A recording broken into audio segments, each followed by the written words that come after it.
Chapter 3 of this book is where we talk about continuing to prosper, how to manage your money.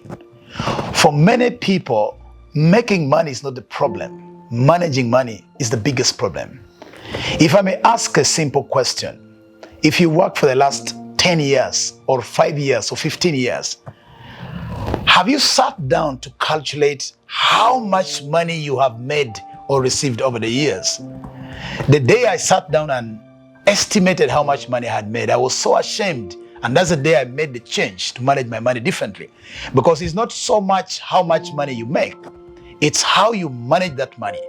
Imagine that all the money you've made ever since you started making money, if you had only saved 10% or 20% of that and invested it, how much money would you have today?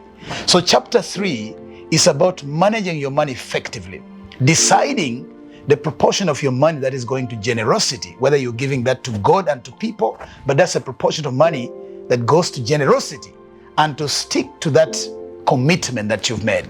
But also number 2, looking at what proportion of your money should you save for investments.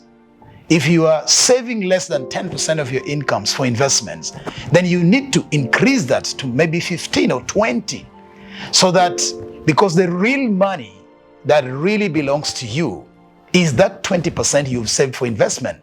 Because the rest of the money you used to pay school fees, that's for the children, it's for the school. You used to buy food or pay rent or pay medical bills. That's not really your money. That's money you're working for, to give the medical doctor, to give the school, to give the food vendors, and to give everyone else that you pay the bill, transport and communication. So the only money that really belongs to you is the money that you have saved for investment. But also we challenge and encourage you to save some money for emergency. Recently there was COVID-19 a few years ago, but also recently the US government stopped a lot of donor and NGO projects. A lot of people lost their jobs. But the question is, if you lost your job, can you stay for 3 months or 6 months or 1 year without an active income and rely on your emergency fund, money that you have saved for days when you're not working? What if there is a sudden death in your family? Maybe your spouse that was part of the income of the home dies. Do you have enough emergency funds to take you for 6 months or 3 months or a year? So that's the importance of making sure that as part of your money management, that you are actually saving a proportion of your money for emergency. So we've talked about emergency fund, we've talked about generosity fund, we've talked about saving for investment, which means you shouldn't be eating all the money you make.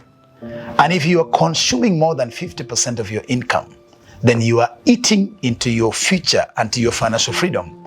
A good scripture I love in the book of Corinthians says, the same God gives seed to the sower and bread to the eater, and he multiplies the seed you have sown, not the bread you've eaten. So whatever you have spent and consumed doesn't multiply. I'm not saying you shouldn't spend on yourself. I'm only saying that this chapter challenges you that if you want to achieve financial freedom, you shouldn't be eating your bread together with your seed.